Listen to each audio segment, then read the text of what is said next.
Well, hello everyone, and welcome once again to Across the Pond Perspective. Toby Hurley, Bartlett here. Toby, my brother, I haven't seen you in 2 weeks. How are you? I'm doing amazing. But obviously you've been to NYC. I've Uh, been. I got my NYU hoodie on. how was New York? Two of my business partners, Stephanie and Andrea, both said to me, "I am a totally different person when I'm in New York." There's something about that environment, and it does. I am just so different there, and I mean, I think well the work you're doing too. Environment is the key. I mean, where you are, but every morning I would walk down, got to know the front uh, hotel staff, desk staff there at check-in. I got to meet the director of operations. You walk around, you see people. You're in a coffee shop, you just start talking.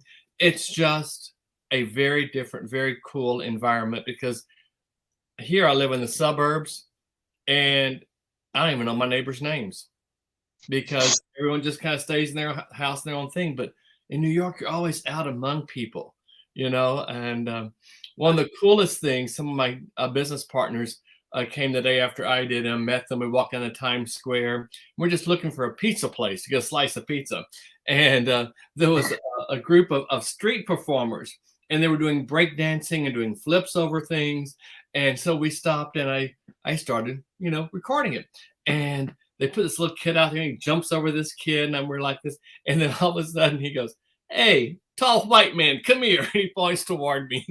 And so I go over and I am part of the street performance. And so my two business partners are videotaping this. But it was the coolest experience. We were there for like maybe 20 minutes and doing this street performance. Afterwards, I talked to some of the guys and told them why we were there, what we were doing, and gave them some samples of stuff I had, which is a very cool experience. You don't find that most anywhere, but in a major city, you find it. In New York, In, obviously I've always wanted to, that's my dream to go. uh, Do they actually do, I can't remember what they're called, but like, have you watched Friends with Benefits? yeah, oh yeah, Yeah, do they do what they do in the Times Square, they're doing like the dance. yes, Do absolutely, they actually do that? absolutely, yeah. And in Oh wow. fact, they have when you go in the subways there, they have performers all down the subway as well too, and they're always doing things. They have people dressed up as characters. They have this one guy. Um, he's probably, I guess he's close to 50 years of age now. When he first started, he was in his 20s. But he wears just like a tidy whitey brief, and he carries a guitar and he plays and sings, and he's known as the Naked Cowboy. And so Oh, he's got the guitar there. He looks like he's naked. And, and all the women just go crazy. But that's how they make their money, because you take a picture with him, you got to tip him to take the picture. And so it's cool just to see that environment and to see people just responding to it. It's a different culture, different way of life. I Yeah, can't wait. yeah, yeah. I can't wait to go back. I absolutely love it. Um, Toby, I have been watching you for 2 weeks. You and your team and your people you're working with. Oh my God. We talk a lot here and a lot of what we do about mindset being 95% of everything, 5% Hmm. is skill, and that 95% is stuff that is in your subconscious. You got to undo, and I got a hell of a lot more to undo than you do. But talk to me about that thing, about, I mean, what you guys are creating. You're on fire, man. I love it. Talk to me about it. We're just, I don't know, just Darren sets the bar so high. Hmm. Um, and Jake talked about it last night on one of the calls. He talks about, when you're in an environment where someone's doing so much better than you, you can't help but feel, spiritually that I want to do that. So I then raise my game, for example. So, Darren raises his game, Jake, I do, and then everyone else starts raising their game, and then we're all in coherence. We're all syncing together, and we're all just building together. Not all groups are teams. That's right. But not all groups are teams. All teams are groups, but not all groups are teams. And that just means that everyone can be in a group, but a team is working in coherence. They're working together, Right. and that's what we're doing. We're just building together. There's no, there's people setting the bar high, and then everyone raises their game. Mhm. But there's no it's all about me individual. It's all about the team. That's all we all talk about. In fact, I have to share this with you because it was the night before our big event that we had in New York.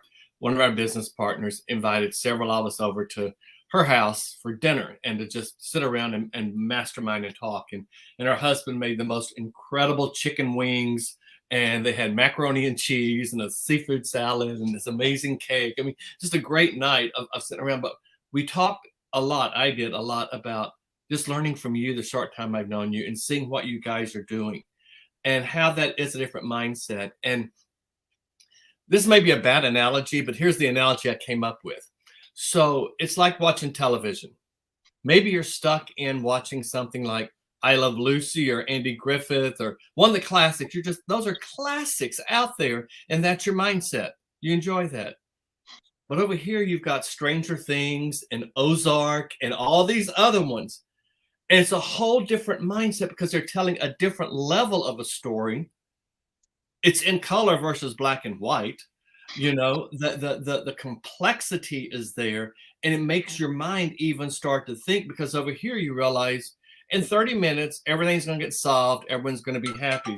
But over here it's not going to be that case, so that's also a situation there that you have. So talk to me about because for me, uncluttering my mind, I've got so much more to unclutter. Yeah. Older, and it's like someone like you inspires me because I can see things through your eyes. Just like, I got hooked on Stranger Things in Ozark, and I can't wait till this weekend to find out what happens with Ozark. Don't tell me. And I can't wait for Stranger Things to come back. But talk to me about that. See what just now we're talking about, you're seeing through my eyes, and I'm inspiring you to do what you're doing. Mhm. When you're in an environment where everyone is inspiring everyone, it works exactly how you just described it. Mm-hmm. Where someone else is inspiring me, and I'm Mhm. looking at my mentor and going, wow, look at what you're doing. It makes me see through his eyes, and I want to do what he's doing. Right. And all I have to do is ask him, what are you doing? Because when we follow someone's when we follow someone's behaviors and do exactly what they're doing, Mhm. we're going to get their results. Right. Success is built of patterns. Mhm. And if you copy the pattern that someone else is doing, that's what you're going to get. You get the exact same success. Right. Where someone's setting the bar so high, each Mhm. level there's someone moving up to the next level and following the person above them, and then everyone just moves up. In success. Mhm. Their lives change. My life has changed completely. Mhm. Recently, I've become more disciplined. There's so many things that I don't do at all anymore. And I would still be doing all these things had I not been in the group. Okay, so Yeah. I love that. You're more disciplined. What are some of the things that you're emphasizing or focusing on more now than you used to? On numbers a lot. Like amount of hours I'm putting in. I record everything that I'm doing. There's things that I'm not doing anymore. You talk about Stranger Things and stuff. I personally love Stranger Things. I do But too. I'm currently on 90 days of no, I call it brain clutter, as in like no TV, nothing. I can't, because I just can't. I gotta, make that, 30 days is a habit, 90 days is a lifestyle. So I need to build that lifestyle in. And then once I've got to that level, I can then be sporadic with it. Whereas before, for a long time, getting from work and I just watch, I don't know, Stranger Things or Netflix. Yeah. And that'll be my night. And and I have to stay away from that. It's the same with lots of different things that I used to do all the time. Used to drink a lot. I don't anymore. Nice. There's things that I do. I'm currently studying a certain chapter in a book. I'm doing that for 30 days, and so far it's improving my mindset. It's improving who I am. It's just the small things. Like I said in my post the other day, the small things just build up. But everyone forgets about the little things. They focus on the big things. When you're building a foundation, it's all right. You can build a foundation, but if it has no windows, the air is going to come in the building. It's Right. It's not going to work. Right. So cool you said that. I went to a place in New York called the Drama Bookshop, And I went there for a reason because the inside of the interior of the bookshop, they have a spiral, just like it's just invisibly hanging in there of books up over bookcases and around. It's the coolest thing you've ever seen. Have a little coffee shop in there. So I went and got a Danish and a coffee, and I was sitting there and just, killing some time watching people and doing things. And I walked around the bookshop and I found this. This is the coolest thing. It's called Get Out of Your Comfort Zone. And whoops, there we go. Get out of your comfort zone. It's 60 challenge cards. So I'm going live every day for 60 days with that challenge. So the challenge yesterday was creativity challenge. And the challenge is to create a gratitude jar or get you something to make a gratitude jar. And you write down what it is that you're grateful for and you put it in the gratitude jar throughout the day. Now, I've always wanted to make a list in the morning and at night of things I'm grateful for. I've just been doing that. But this is different because you put it on a piece of paper and you put it in there. And so you start to see the volume of gratitude. It's a visual thing. And as I was writing that, again, you influenced me. You told me something the other day that I was like blown away by. If you type something, only so many sensors go off. But when you write it, it's totally different. Share that with the people. That blew my mind. Yeah, when you type something on your phone. So if I go to a conference, a seminar, I'm going Cancun next week. Yeah. For example, if I don't write in a notepad and I text, I write down the notes on your Samsung or your iPhone, whatever you have.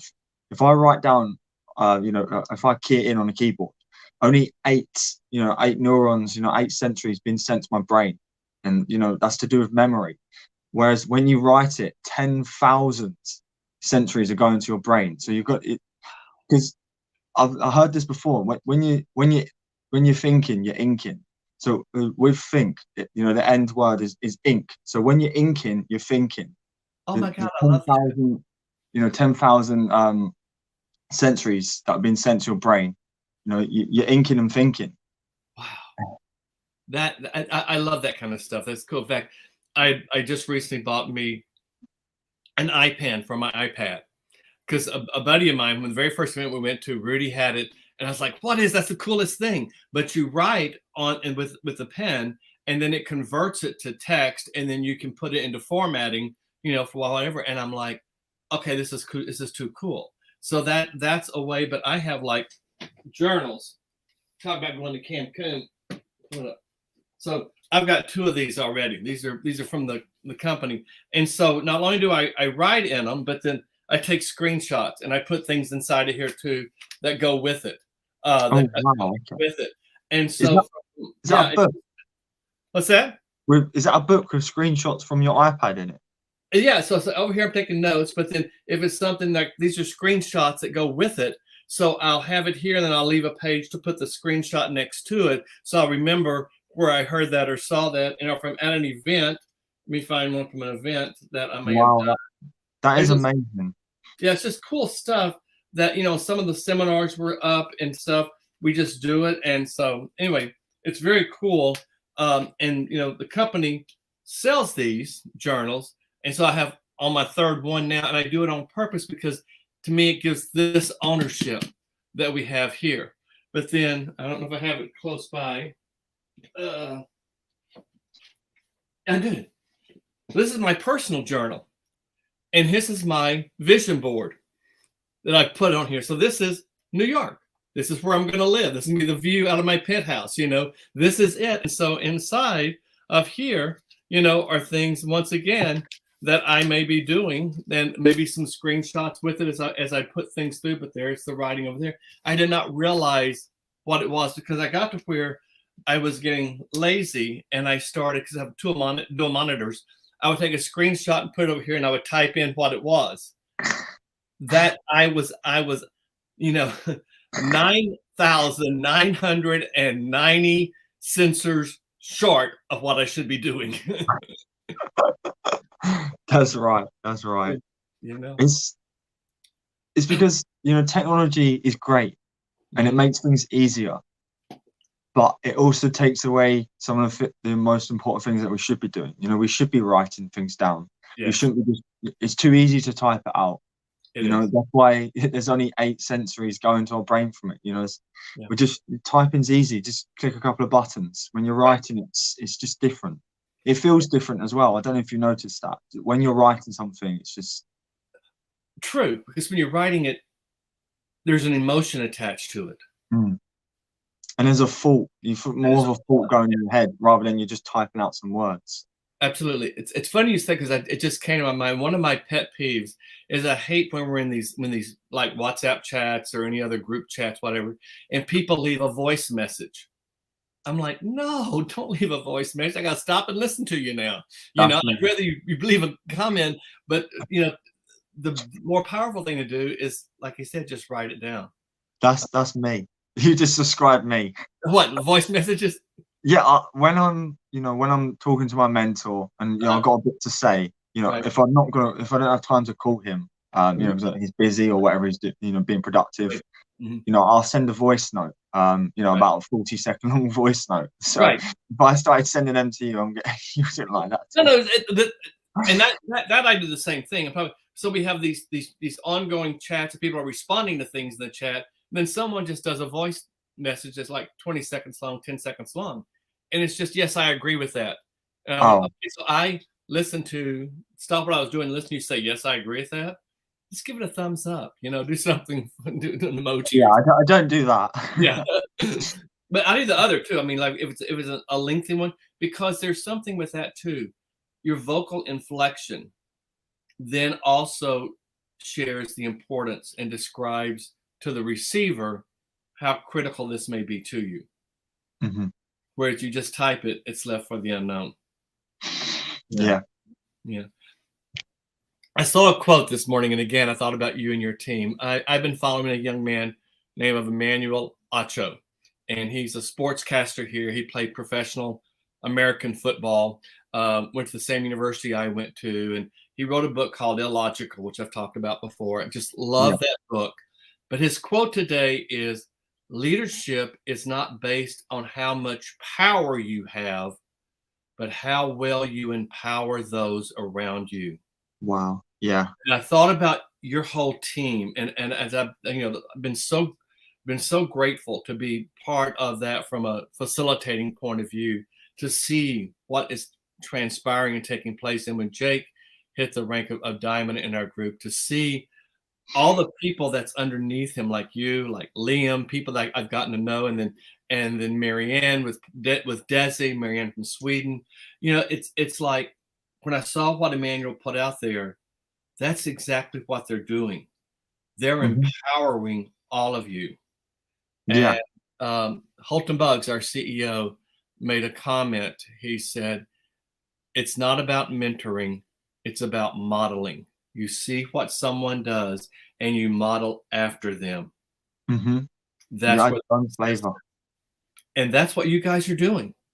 Yeah, we are. We're just we are. But lead on leadership, we have to lead ourselves before we can lead other people. Which is why so many people who may want to be leaders never actually become them, because they can't lead themselves. They can't get themselves going in the morning to get on with what they've got to do. Right. That's why discipline is so important. Discipline and making quick decisions is all part of being a leader. Right. If you can't do that as a leader, how are you ever going to be able to lead other people? Exactly. But yeah, leadership, you're right. Leadership is about inspiring people, inspiring people around us, inspiring people to change. It's exactly what, all of us around us are doing. I'm being inspired to change. People below me, not below me, but, part of my team are being inspired to change. It all comes from, the leaders setting the example. And like you said, modeling off success. Success is patentable. Right. When you get a patent for a design, that's what it is. And if you follow what someone else is doing, you're going to get their results. If you listen to what someone else is telling you, you're going to get their results. And it's all to do with the environment you're in. If you're in the right environment, Jake always talks about this, and he's got it from a book. I can't remember what book, but the seed always reveals the quality of the soil. It's so true. That means it's just structured on environment. If the seed is in the wrong environment, the soil's environment, then it's not going to grow. But when it's planted in the right environment, it's going to grow. And there's so many of us that are growing and growing. You really are. I mean, it's just, April was a big month for growth, I think, yeah, yeah. personally as well as our team. Well, and it's ironic that it's springtime, and springtime is where growth takes place. Yeah. You know, and it parallels that. And I do think there is some alignment there with us as people. I mean, we will do things and grow. You know, we've been probably lethargic and gained weight during Christmas and COVID and stuff. And now it's springtime to get out, go do things, be more active. I remember you'll love this because I saw you walking this morning and doing your live thing. Oh yeah. When I was in New York, I wanted to go down to NYU because there was going to be some young entrepreneurs down there. So I Googled from my hotel down to NYU, and it said walking would be 35 minutes. I thought, okay, that's not bad because I walk more than that a day. That equaled 29 city blocks, 35 minutes did. And I got down there and it was like, okay, I got to get back now. But you know, it was really cool just to be out and be part of that process. Because not only did I walk through all these different districts, like the Garment District and down by Union Square, I finally got down to the university. And every place I went through, it was a different environment, a different sense of who's there, what's going on. And it was just very cool. When I saw you walking this morning, I thought, okay, is he walking? Is he doing inline skating? What's he doing? I think you're probably walking this morning, but it was like a real smooth rhythm you had. Was that your dog that you? Yeah, that was my parents' dog. Yeah. What kind of dog is it? Pardon? What kind of dog is it? It's a Shih Tzu cross, Lhasa Poo, apparently. Yes. All right. Um, I had a Shih Tzu, and yeah, I've always been kind of a cat person. I've had a couple of dogs, but we had this Shih Tzu that came. It was a family member's, and she passed away, so adopted. It was a rescue dog to begin with. The dog back in February started having seizures, and so had to put it down. I did not realize how inside of you an animal can get until I had to do that, and I was so distraught. I mean, remember being on a team call, and the tears just started coming because it just happened. But that also taught me something. Adults need to look at the world. An animal looks at us unconditionally. They put no conditions on who we are, as long as we are nice to them, we feed them, you know, whatever. There are no conditions. But so many times we are conditioned, dictated, or whatever. We're so condition oriented that when we see somebody or something, we put a judgment to it. But an animal doesn't do that. And so, no. in fact, my little Charlie looked a whole lot like your parents' dog. I was like, oh my God, you know, it just brought back so many memories from it. But it was that is something that I think is a lesson that as people we need to learn from animals. It's unfortunate because, you know, I heard this from Holton Boggs, and he talks about the fact that we're brought up in such a negative society, and we don't even realize how negative we actually are. Mm-hmm. You know, there's things that I didn't even think are negative because I'm programmed to think that way, that actually are negative. Mm-hmm. You know, how many people gossip about other people? Mm-hmm. That's not positive at all. That's negative. Right. Because most of the time it's a negative gossip. It's not, oh Mm-hmm. wow, look at the amazing shoes they're wearing. It's more like, you know, oh look at, I don't know, their greasy hair, or something like that. You know, Right. unfortunately, that's the world we're brought up in, Mm-hmm. and it's why so many people, when we show them positive, they're in a negative world. So we show them positive, they go, Mm-hmm. actually, I don't like that, because they're not used to positivity. You know, we're grown up as negative beings. We need to train ourselves to be positive. And Right. obviously, negative and positive are polar opposites. Mm-hmm. So, like I said before, on my post, it's like going from being an employee to an entrepreneur. Again, Right. polar opposites, and it's very hard to change. And we all look at we all look at our lives, we all look at ourselves, Mm-hmm. and we all say, why is our lives not changing? Mm-hmm. And it's very simple, because we're not changing. That's it. Because Yep. we're not changing. We're not changing our habits. We're not changing, you know, who we are. We're not changing our self-image, our attitudes, our mindset, the way we view the world. We have to Right. change all of it. It's all in our paradigm. We have to change all of it. And of course, when we change anything, our paradigm puts up a royal battle to stop us from changing. It's why when people are shown positive, you know, they go, no, actually, I don't like that. And actually, it's Holden Buggs actually said something the other day which hit me. He said, there aren't any books in the world that are about negative personal development. They're all positive personal development. Why? Because we're brought up in such a negative world. That hit me. That hit me hard. You were on the call with him that we had. Stephanie was on the call. She was telling us last night. Do you remember the analogy he made to growing a rose and the grass around the rose? Share that. That is so powerful, because I'll screw it up if I try to interpret what Stephanie told me. Well, basically, you know, we have so many weeds around us. Like wherever we go, there's weeds.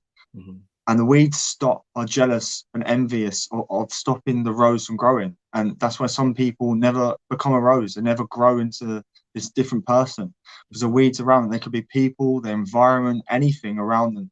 The weed's job is to try and choke the rose from growing into a rose, you know, flowering. It might just stay a rose plant and not flower. And that's what the weeds do. And that's why in our lives, you know, I personally have gone through this. I've had to change the people I hang around with. Recently, I've obviously gone through what I've gone through. I've had to, you know, I'm currently, you know, grabbing up a weed and throwing it out. That I have to do, something I don't want to do, but I have to. You know, I've got to become a rose. I can't, wherever we go, the weeds always grow. The weeds always come. It doesn't matter where you are. But we have to make sure that we know what the weeds are and what the roses are. We want to, you know, associate with roses. We don't want to associate with the weeds. And unfortunately, you know, like I said, everywhere we go, there's weeds, and we have to keep an eye on the weeds growing and growing. So, for example, you know, in a garden, you have grass, but how many times do weeds pop up? Every year in the spring, you have to, you know, weed killer out or whatever to get the weeds out of the grass. Otherwise, they just keep coming back. That's right.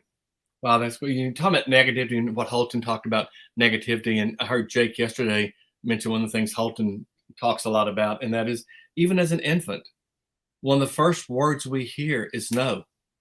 No, no, no, as an infant, because infant, I mean, I've never had kids, but I was one at one time, obviously. But, you know, you get into things and you're told no, no, no, and you're punished for whatever reason. And whereas there's got to be a redirect to that. And then when you go into school, there's in the school classroom, often as a young kid, the structure is set for punishment. If you do this, this will happen, you know? And so that negative influence, all those formative years, that's a lot of crap in the back of your you know, subconscious you got to get rid of. And another thing that I just thought of in my head is, when we talk about negativity, how many different hates, like what, you know, different examples of hate are there in the world? You know, I don't want to go into too much society, but it's so true just to explain how negative we are. You know, homophobia, transphobia, you know, racism. We have words for all these negative things, but there aren't words for all the positive things. Why? Because we were brought up in such a negative world. There isn't, you know, for positive thinking, there isn't a word for it, like positivism or anything. There isn't a word for it. Right. Well, I never thought about it quite like that. You're exactly right. So, you know, it's called racism. It's called homophobia. You know, even over here in the United States, the COVID virus was tagged as the China virus because it came from China. Well, and then there was hatred toward anyone who was Asian. You know, they may have been born in the you know, hospital right next to you when you were born. You know, who knows where it is, but just that whole hate thing and the whole concept of phobias. Yeah, that's rooted in hate. And the root is a weed. That's an example of weed. Exactly right. And when I think about that, it doesn't really describe the person that you're labeling. It describes you. It describes who you are and your insecurities. Yeah, that's you couldn't say it any better. Exactly. When we when we're saying a negative thing about someone else, we're actually saying it to ourselves. That's how we feel about ourselves. You know, and unfortunately, we're trained as human beings to not think that way. We're trained to that's okay to be negative for other people, but actually, you know, we're being negative about ourselves, but people don't realize that, which is why you know, every now and then, unfortunately, a negative thing slips out. You know, I'm still building my mindset, still training myself, reprogramming. But the reason why I stop myself from saying it, you know, 99% of the time, is because I know if I say it, as soon as I say it, I'm saying it about myself. I'm not saying it about the person. It's about me. You know, there's certain words now I've been trained to not use. I don't use them at all anymore. You know, I say it on my Facebook and Instagram lives. You know, there's words that I just don't want to say because they're negative words. They're either negative or they don't get me thinking in the right way. You know, can't, busy, alarm, try, hope. Try, yes. You know, there's no such thing as trying. There's either you do or you don't. That's right. And there's no I will try. Yes. Because when you say I will try, what you're saying is I'll give it 60, 70%, but if I can't do it, then again, using the word can't. There's no, either you will do something or you won't. There's no, again, can't is in between. There's no thinking in that. And when we talk about things, when we say a statement versus a question, and I did a live about this, a question gets the brain thinking. And I talk about my parents this, and a statement closes the thinking off. It closes. When you say, for example, I can't afford something, I can't afford that car. Right. Firstly, you said can't, which is a terrible word to use. And secondly, you state it as a statement. So your brain isn't going to think of a way of how to do it. But when you say, how can I afford that car? Now you're thinking, okay, your brain's going just finding solutions of how you can afford the car. It's just simple words. And it's why, you know, the wealthy versus, you know, the poor, they're just two different mindsets, because the wealthy thinking, how can I do this? And the poor going, I can't do this. Exactly. One of the words that I mean, the whole try thing, that's the gospel according to Yoda. I love that, you know, do or not do, there is no try. But one of the words I also say, take out of your vocabulary is the word need. You might say, I need to go pee. No, you don't. You can do, babies do it on themselves all the time. You choose to, you want to. So you put it more in that perspective, because when you say the word need, it's a negative thing.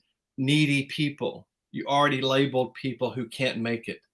And then take the word need, make it choose or want, and then put it to the higher level that you deserve. You deserve that car. Wow. Not that I want it, not that I choose to buy it. I deserve it. I love that. I love that. That's a whole new level of your thinking when you do that. And it's hard to do. And I have teammates that catch me sometimes saying, okay, I'll try. Oh, wait a minute, time out. You can't try. You know, okay, I'm sorry. I didn't mean to say that word. It just popped out because that's that subconscious coming out. Wow. Yeah, I never thought about it like that. You know, need. Wow.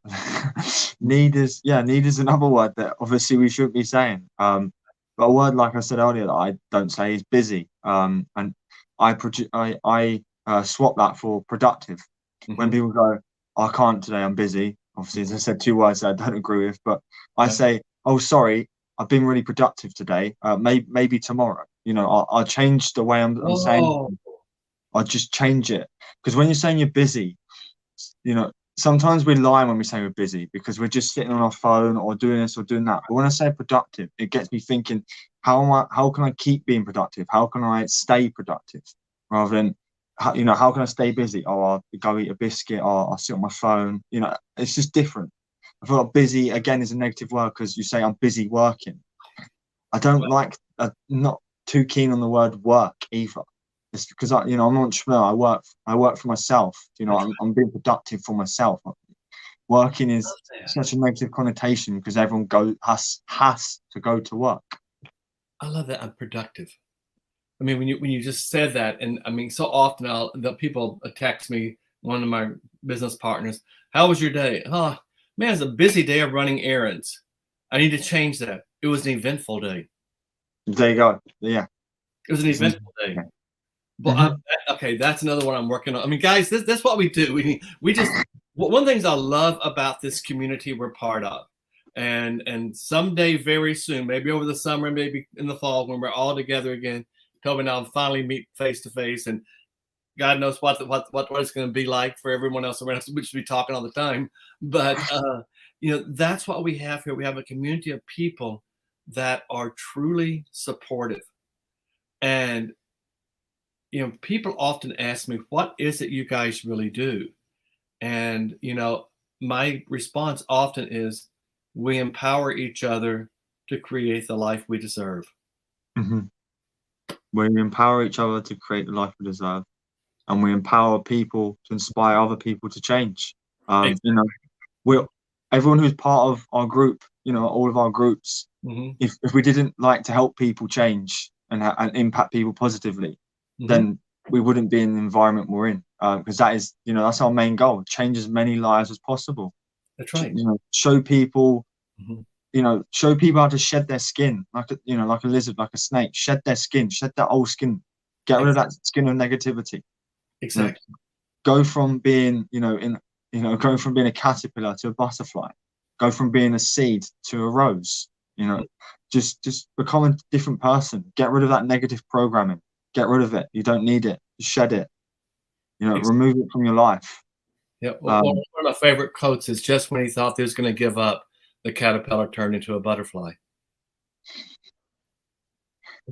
Success comes. We just don't know when it does.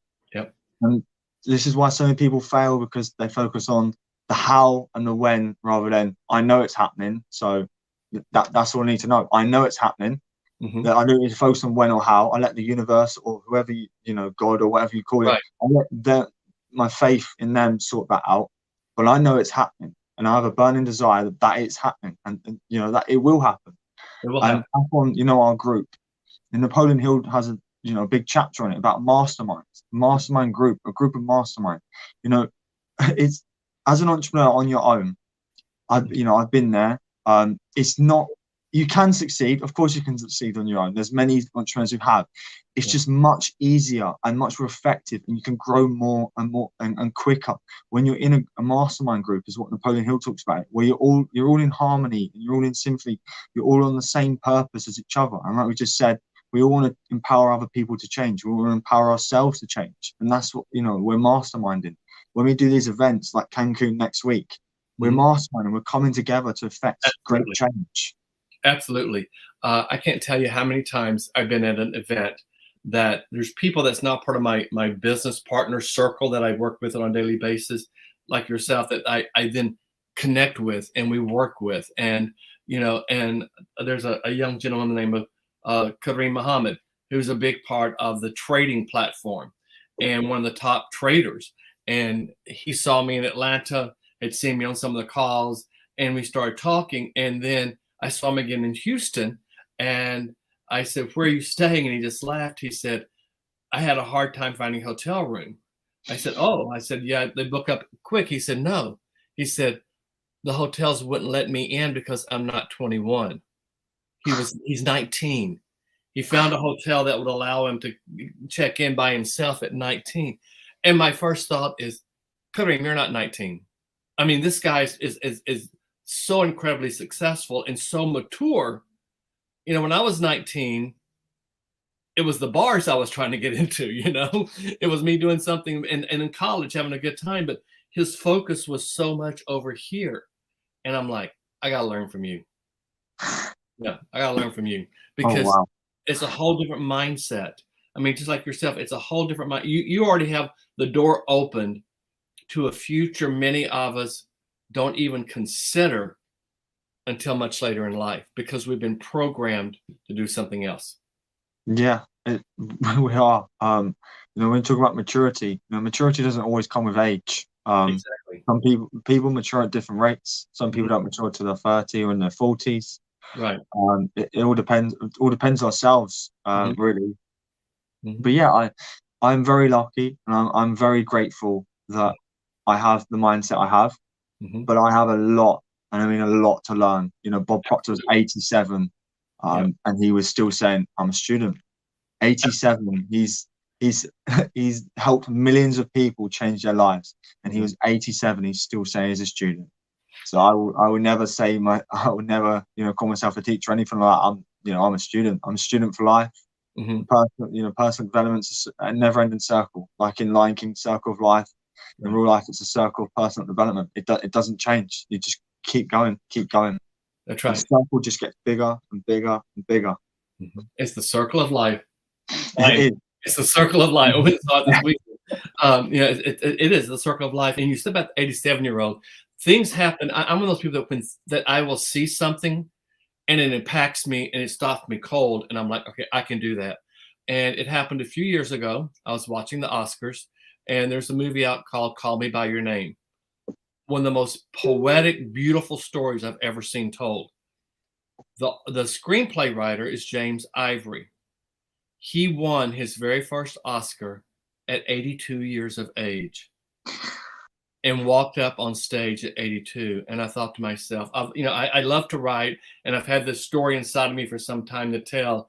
And right then, that was my inspiration to think I can do it. And it's been 3 or 4 years I've been working on it, but it's getting time to make it happen. And Mhm. it's like Rick said, that 87-year-old, that's someone that could do that. Um, it's just incredible when I see things like that transpire. You're Yeah. never too old to take that next step. How old was, I can't remember, but how old was Colonel Sanders? He retired broke. He was It's like 62, I think. Yeah, exactly. He had something like $70 or $30 to his name, and right. he bought chicken and Mhm. started cooking it, and that's how he started KFC. How old exactly? He was in his 60s. That's So right. when people say, "Oh, I'm too old," and use it to people, who's 30 or 40, Mhm. I'm too old to change. No one's too old to change. No one's too old to make a difference. Mm-mm. Henry Ford, he was 45 before what he did. Right. Of course it's great, starting younger. Of course it's amazing, but it doesn't mean you can't start older and be just as Exactly. successful. That's not, people who stay young all their lives never consider themselves to be old. They're always young. Bob Proctor, he would always consider himself young. He wasn't this old guy walking around, with a walking stick or anything like that. He was almost 90, and he still looked like he still get on with it. He's still doing what he's doing. That's right. He was amazing, amazing man. He's an example of how we all should try to be every day. How cool would it be to be brought up on stage and introduce Toby as the youngest millionaire ever in our company, and then have someone over here come up on stage and say, "This is the oldest one. He just became a millionaire, the oldest one." Again, same accolade, same inside knowing. Yeah, I did it, but it wasn't about the money. It was about the journey to get there. Hmm. Yeah, age doesn't make the difference. It doesn't matter. It doesn't make any difference. You just got to be. You just got to try it. Sorry, not try it. You just got to be successful. You got to go for it. Isn't that You hard can't to be. do? Isn't that so hard to do? Take It those words is. out of It your is. vocabulary.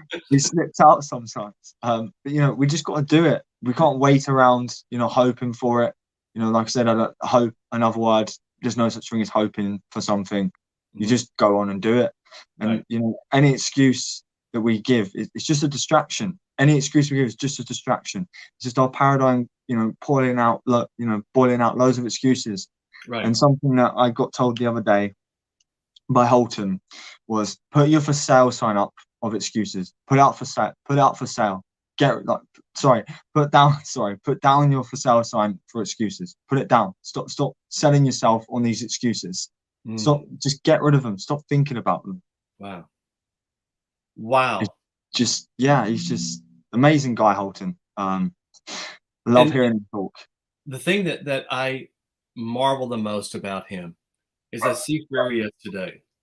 And in fact, the other night he was sitting courtside at one of the NBA playoff games in Miami, and those seats are not $50 a piece, probably 15,000 a piece. But here he's sitting courtside. But he didn't grow up that way.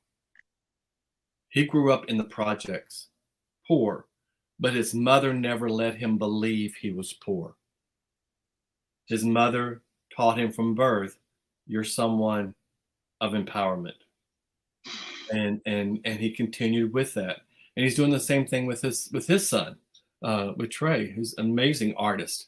And there's so many things he's getting involved in, and it's just by watching and seeing, what you have there, but not forgetting where you once were. Mm. But you're not going back there either. But the people that helped you get where you are, you're helping them as well. You're taking care of them as well. Mm-hmm. Yeah. Yeah, for our families as well. There should always be someone in a family that that's financially free. So if anything ever went wrong, you're always there for them. Mm-hmm. I'm very grateful for the upbringing I got. It's made me who I am today. Same here. Of course, there's programming I have to change, and Same we all here. have to change. We can be brought up in the most perfect environment, and there's still programming we have to change. Right. But yeah, Warren Buffett talks about it. He says if you have one source of income, you're one step away from poverty, and the pandemic showed that. I did a post the other day, I think it was yesterday, about what the pandemic did for people. For the wealthy, it was time to work. They used it to work.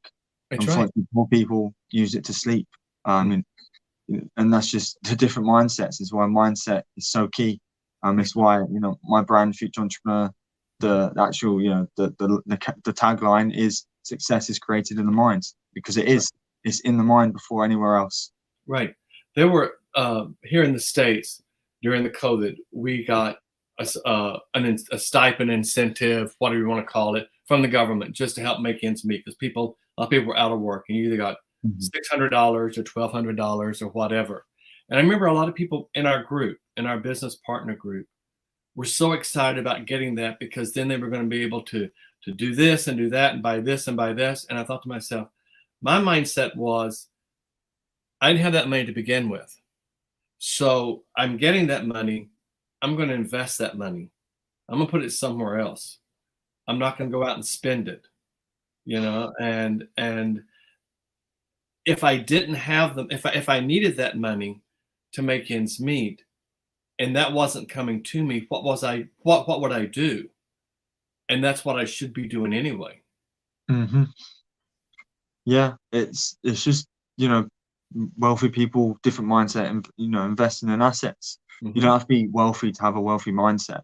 Right. But having the mindset, you're 90% of the way there. It's just got to become physically in your reality. Absolutely. But like you said, you're putting it in different, you're investing it in different places, whereas other people, like you said, were going out and maybe buying a new T-shirt or car or wherever it is. Whatever. I speak to this about my grandparents. They, in the UK, don't know about the US, but I'm guessing so. The prices of food, gas, electricity, all gone up, and that I've got all my family worrying about it, and I'm the only one who's saying, it doesn't matter. Yeah. If you worry about it, all you're doing is manifesting thoughts of worry, and then something that will make you worry, that'll give you feelings of worry, will come into existence, and you'll have to face it. Exactly. No, you're exactly right. And that's right. I mean, if you worry about it, fret over it, it's not going to change it. No. No. It's kind of like the serenity prayer. Grant me the courage to accept the things I cannot change. And the wisdom to know the difference. And that's exactly right. Because price of staples and price of gas and stuff is going up, and now we're having a thing over here called the Great Reductions. They're taking a gallon of milk and making it 3 quarts instead of 4, but charging the same price, so you're not paying more but you're getting less. So what? You can't change that. Wow. There's things that corporations are doing that's smart. People don't actually realize it. What they're doing, because obviously an example is at the airport, at Heathrow, which is where I'm flying from in London. So usually when you drop people off, you can stay for 5-10 minutes, whatever it is, to drop people off or pick people up. Now they charge you for it. Another thing that airlines got hit. One of the biggest industries to get hit in the pandemic. Unfortunately, that was just what happened. Now on for example, EasyJet, I know, are charging. They didn't used to do this, but charging for overhead baggage. Yeah. Used to be free. Used to allow, one small Right. suitcase or whatever it is. It's clever. It's smart. It's what, they got to recoup what they've lost. It's smart. Yeah. But obviously, when everyone starts doing that, then the price is going to rise even more, and then everyone's just going to start worrying and continue to worry. Right. Rather than actually, thinking, how can I, like I said earlier, question in your mind, how can I fix this? Not, oh my God, this is happening. Right. How can I fix this? How can I make a bit of income on the side to combat this and stop Right. it, stop this from affecting me? Give me a bit of peace of mind. It doesn't matter what the prices are doing. I'm never worried. No. That's just me. I won't worry about it. Mm-mm. I'll find a way to keep going, to keep myself doing what I want. Yeah, Absolutely. I'm not worried about it at all. I'm the same way. I mean, when I booked my flight to New York, the pandemic was still, pretty prevalent, and the flights were cheap. I mean, I got $89 to fly to New York. That's cheap. Now, because people are traveling, they're making up the difference. So now it's nearly $300. And you're right. They're charging for overhead bags. Some of them are. They're charging. Luckily the airlines I flew on, you got 2 free carry-ons, and I did that on purpose because I knew I would have extra luggage coming back, because you buy stuff. It's like when you're in Cancun, you're gonna come back with more crap than you left with. I mean, that's part of the fun. That's part of what happens, because you can buy things for other people, and it's just that's part of the whole cool ambiance of it. But you're right, and they've got to make up for that. Yeah, And so you look at those things, and can I change that? No, I accept it. I'll move on. yeah. There, I gave a post about it the other day that there's abundance of everything around us, and Bob Proctor always used to talk about it. There's abundance of everything around us. It's just whether you can actually see it. And I Right. get people. I actually had someone the other day message me about it. Telling me that I was wrong. That money's the issue. There is no money, and my reply was, that's the problem in your mindset, that you think money's the issue rather than your mindset. It's your mindset. It's the way you're viewing the world. And I know, look, it's hard to take for people, because it took me a while to accept that it was me. It was my mindset. That's right. But it's your mindset that's getting in the way of you seeing all this abundance of everything. There's abundance of opportunities. There's abundance of money. There is an abundance of roads, of birds, of trees, of animals. There's an abundance of money, opportunities. That's right. And we're in 2022 now. There's more opportunity and money in 2022 than there's ever been in any previous year ever. Absolutely. I mean, it used to be, when I was growing up, I always heard, there's plenty of money. The printing presses haven't stopped printing money.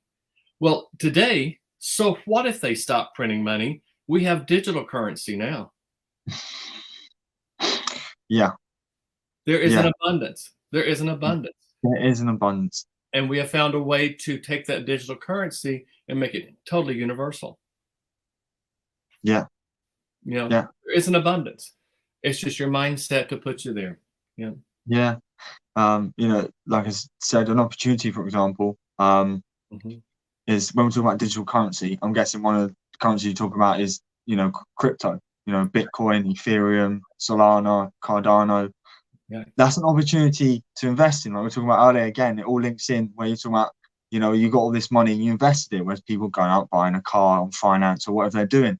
You invested it.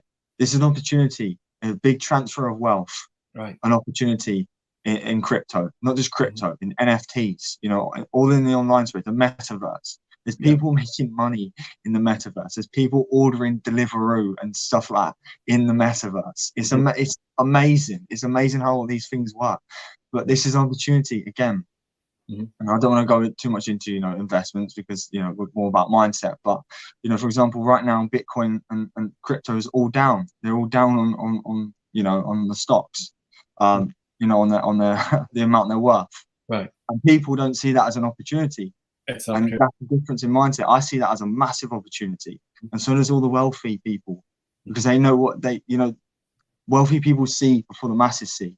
As soon Right. as you realize, people are telling you, invest in this or do this, Mm-hmm. that's when you should stop. Mm-hmm. Because when the masses are doing it, that's when game's over, time's over, find somewhere else to go. And at the moment, the masses aren't in example for NFTs, crypto, digital currencies. Mhm. That's now is the time to get in. But obviously, people don't see that as an opportunity. Right. Um, I love that because it brought to mind. You mentioned the NFTs. We had an opportunity to participate in buying NFT, and I looked at it and I trusted the person that was doing it, trusted him implicitly, and I said, I can't do this. My mindset was I can't let go of that kind of money. And and other people were starting to buy, and the time was getting close to the end. And I said, you know what? It goes back to the whole thing that Holton teaches, that you don't get what you want, you get what you deserve. And I mhm. guess I just don't deserve this right now. That was my mindset. And then I get a phone call from one of my New York business partners, and she goes, "BB, we're going to talk." And by the time we got through, I had my NFT because I looked to say, do this, do this, do this, and I made it happen. And so grateful because it's been 6 weeks now we've had it, and it's grown by almost 40, 50%. I know exactly the NFTs that you're on about, and yes, Exactly. I also have one. Hmm. It'll be 6 weeks, I believe, next Thursday. Next So Thursday. if anyone knows about NFTs, every week after the first 6 weeks, we start getting paid reflections. That's right. I'm guessing you have this. I'm not going to say the one that I have, but I'm guessing you have Right. the Same same here. one. With the same Um, one. Yep. Unfortunately, I missed out again. The opportunity that I missed out. I missed out because I didn't realize the opportunity of the business that Right. we're in. I missed out on the first ones where people were buying in February. Right. And now I see, wow, they're getting what they're getting. I'm like, Right. wow, I can't wait for next Thursday and see what I get. Exactly. You know, they And doubled in price within so the first lot, since the first lot, and then I bought one of the second lot. They doubled in price, and that exactly. was 6 weeks. Six Exactly. 6 weeks is all it took. Hmm. It's You double know, I know that there's some that are worth a lot more than the minimal fee that people paid for. Yeah. And the mindset was you save for a rainy day. And I guess my theory is somewhere on this great planet, it's always raining. Yeah, I was just about to say, when the thing is about saving for a rainy day, when you save for it, it's going to happen. It's Hmm. going to happen, and it's going to keep happening because you'll keep saving for it. Money's not meant to be locked up in the bank. It's meant Right. to be circulating. That's one of the laws of money. Money has to be circulated. That's That's right. why investments, people, wealthy people invest in assets and lots of different things. Right. We see them in their nice, flashy cars. Hmm. Hmm. Obviously, I haven't got a flashy car yet. I Right. will do, but not yet. We see them in flashy cars, and people go, "Wow, but why?" But wealthy people buy all this stuff. Yeah. That is true. They do buy designer clothes and whatever else. But a lot of time, the cars or the records or whatever they're buying is actually an asset. But we don't even realize people. I realize it. I didn't used to, but people don't even realize what they're buying is still assets. Hmm. If you buy clothes that aren't on the market, they're not from a shop. They're private designer. Hmm. They're private. They're one of a kind. That's an example of an asset. There's one of Right. a kind. I mean, And real estate is again, an asset. The it's home you buy is an asset. yeah, Exactly. It may go down in devaluation, but in the long run, it's going to be an asset with it. Toby, we've been talking for almost an hour. I absolutely love this. This is just like the greatest conversation we have. You're leaving on Wednesday? Is that what you told me? yes, for the hotel, and then fly in on Thursday. Okay. Depending on whether or not, what your schedule is like on Tuesday, maybe we'll do one quick one before you head off to Yeah, I'll be Cancun. free Thursday. Yeah, it'd be so cool to do that because I can't wait to you get back and share your experience I because can't wait. the boot camp I went to in Houston, that was truly a changer, a game changer, I'm going to say, for me, because not only are you going to hear directly from Holton Bucks for 2 full days, but you're going to just have so much time just to sit and talk to people. And that bonding that's going to take place is just amazing. It really is. I can't wait. Have you ever been to Cancun before? I have not. I actually have annoyed my mum. Mhm. I've always, Cancun's been a dream to go to. Mhm. Obviously, I've clearly manifested it. That's what's happened. I've been attracted to it. Right. But my mum, you know, she's always wanted. I want to go Cancun, and I'm pretty sure they're going next year. Obviously, I didn't know I was going until, you know, beginning of April. I think I booked it. Right. So I didn't even know I was going for a while. And then I told my mum, you know, I'm going Cancun next month, and she just got, you know, annoyed at me saying, "How are you beating me to it?" And actually, my stepbrother, the other day came home, and he was going to go to Berlin this year. Unfortunately, can't, because his girlfriend didn't get her passport in time, you know, to book it, and the prices went up, and you know, I think they're going in July or something. And I then said to him, "By the way, Ben, I'm going to Berlin in July." Oh, wow. And he got annoyed at me as well. That is amazing. Yeah, I just love traveling, to be honest. It's just different. It's just so different. Different people, different opportunities. I've talked about this before, you know, wealthy people are mercurial. Every time I get an opportunity to travel, you know, even if I don't have the money, I'll find the money. That's my mindset. I'll just find it. It will happen. Right. I know it will happen. That's where it was with the NFT. I found it. It was there all along. But I had to have that coaxing and get that clutter out of my mind saying I shouldn't do this. And I did it. And I'm reaping the benefits of taking that step and making it happen. So, all right, cool. Well, Toby, been a pleasure, guys. Hope you've enjoyed this. Has been a really, really good podcast. It'll be up on all the different channels very, very soon. I'll send you as soon as it downloads, send you a link to it, and we'll be back next week then. Oh yes. All right. Goodbye, everybody. Take care now. Bye.